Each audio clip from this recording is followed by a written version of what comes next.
Welcome to Annapurna kitchen. আজকে আমি বানাবো চানা মশালা পনির দিয়ে।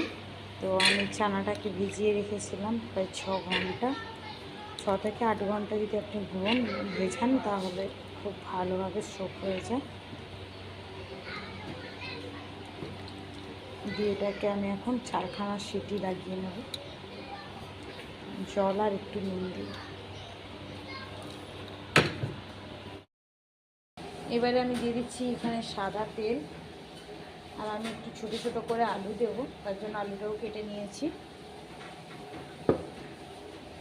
তেলটা গরম হতে দিলাম, আলুগুলো দিয়ে দিলাম।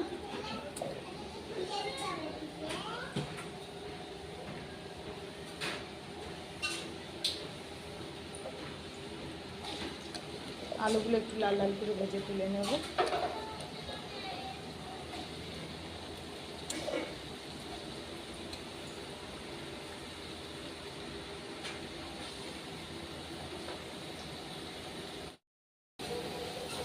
আলুগুলো ভাজা হয়ে গেছে, এর চেয়ে বেশি করে ভাজবো না, আমি উঠিয়ে নিচ্ছি।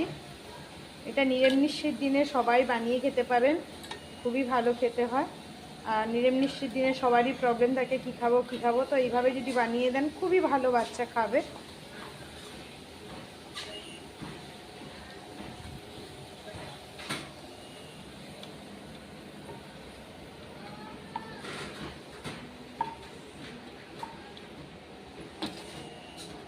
এবারে আমি পনিরগুলো ছোটো ছোটো করে কেটে নিয়েছি, পনিরগুলো ফ্রাই করতে দিয়ে দিচ্ছি।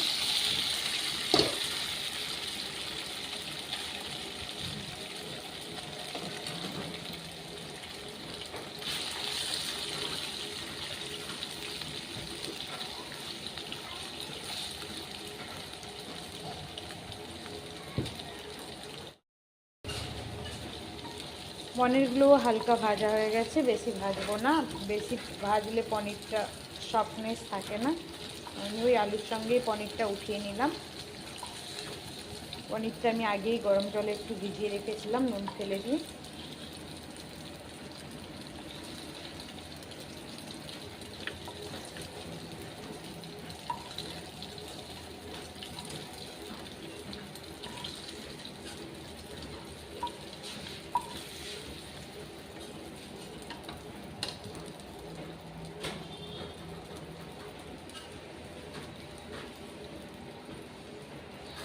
আর একটু আমি তেল দেবো।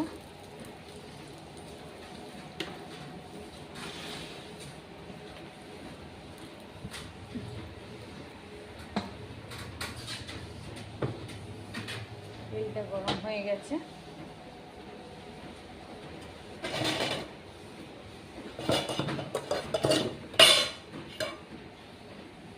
এর মধ্যে দেবো আদা বাটা 1 চামচ,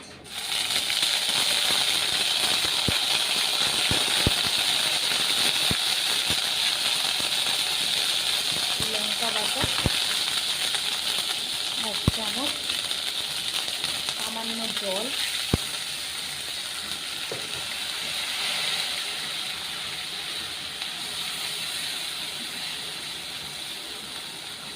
এটা আমার বাড়ির লঙ্কা পেস্ট করা, এতটা ঝাল হবে না। নুন দিয়ে দিচ্ছি, কারণ ছিটোচ্ছে খুব। আর ছোলা সেদ্ধতে নুন দেওয়া আছে, তাই নুনটা সেভাবে বুঝেই দিচ্ছি আমি, আপনারাও সেভাবে দেবেন।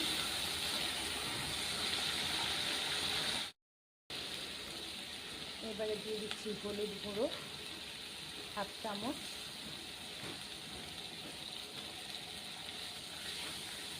আবার একটু আমি জল দিচ্ছি। ওই লঙ্কা বাটাটা আমি দেখেছিলাম, ধুয়ে রেখেছিলাম, ওই জলটাই ইউজ করছি, কালারটা ভালো আসবে। কাশ্মীরি লঙ্কার গুঁড়ো আর আমি দেবো না।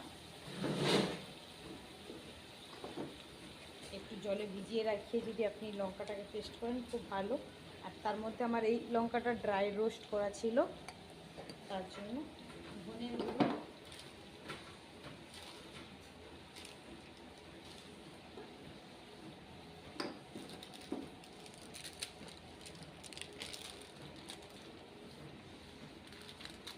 জিরে গুঁড়ো 1 চামচ 1 চামচ করে।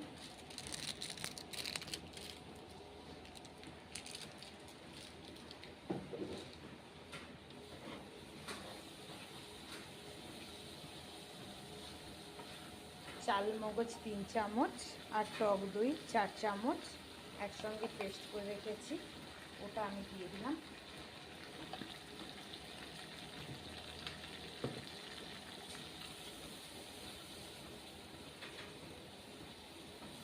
আমি এখানে টমেটো ইউজ করছি না, আপনারা চাইলে টমেটো ইউজ করতেই পারেন।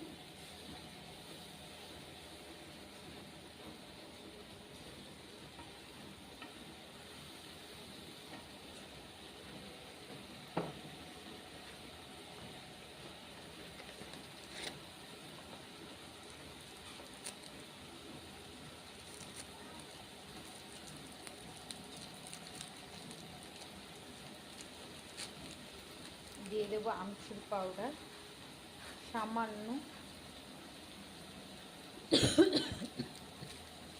4 চামচের 4 ভাগের 1 ভাগ ধরুন, সেই অ্যামাউন্টে আমি দিচ্ছি।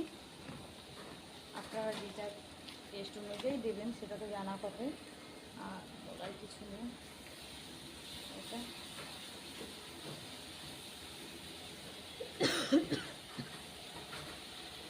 এই জলটা দিয়ে আমি আরেকটু কষিয়ে নেব।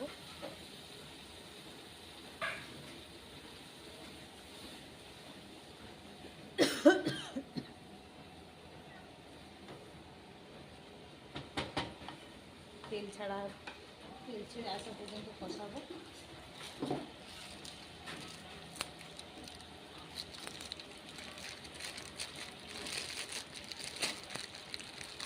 দিয়ে দেবো কসুরি মেথি,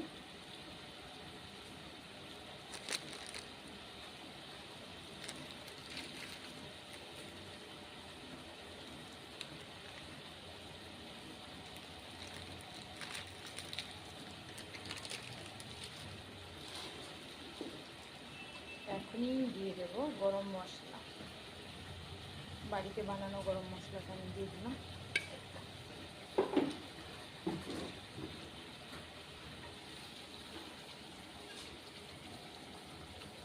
দেখতেই পাচ্ছেন তেল ছাড়তে শুরু হয়ে গেছে।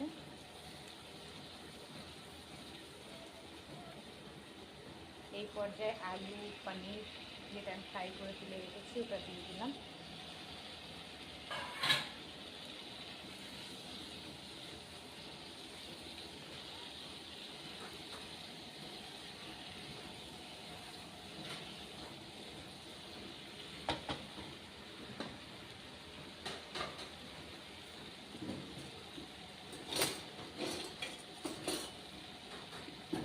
কাবলি জামেটাকেও আমি জল থেকে ছেঁকে দিয়ে দেবো।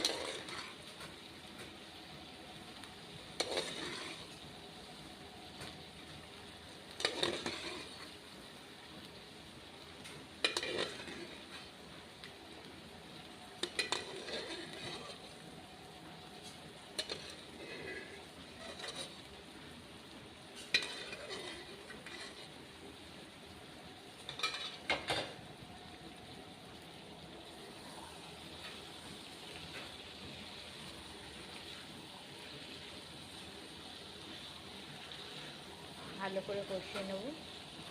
আর আপনাদের যদি আমার ভিডিও ভালো লেগে থাকে প্লিজ কমেন্ট করবেন যে আপনারা কী ধরনের রেসিপি চাইছেন, বাঙালি অবাঙালি।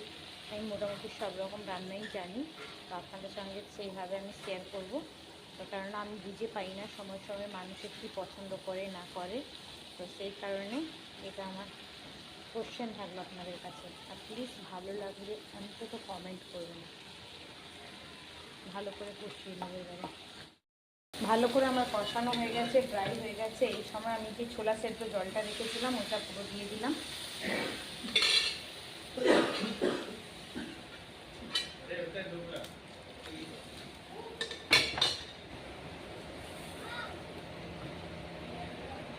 আমি ছোলা ওভার কুক পছন্দ করি না, নর্মাল যেটা ছোলা সেদ্ধ সেইভাবেই করেছি।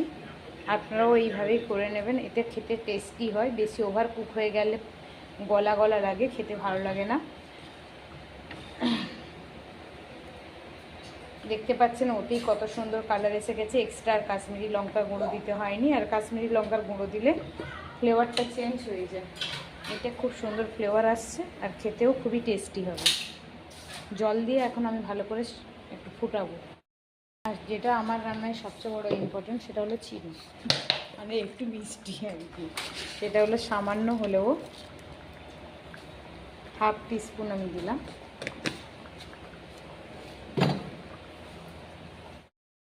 এবারে দেখুন সব সাইডে তেল বেরিয়ে এসেছে, তার মানে আমার পুরো চানা মশলা রেডি।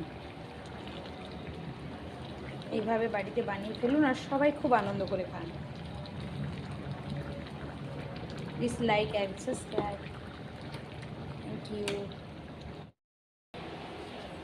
একটু আমি উপর দিয়ে ফেস ক্রিম দিয়ে দিলাম, কারণ আমার কাছে ছিল এটা। এটা দিয়ে দিলে ক্রিমটা আরও গ্রেভিটা আরও স্মুদি হয়ে যায় আর টেস্টিও হয়। বাড়িতে যদি না থাকেন এটা স্কিপ করতে পারেন, কোনো প্রবলেম নেই। দেখতে পাচ্ছেন কতটা সুন্দর হয়েছে।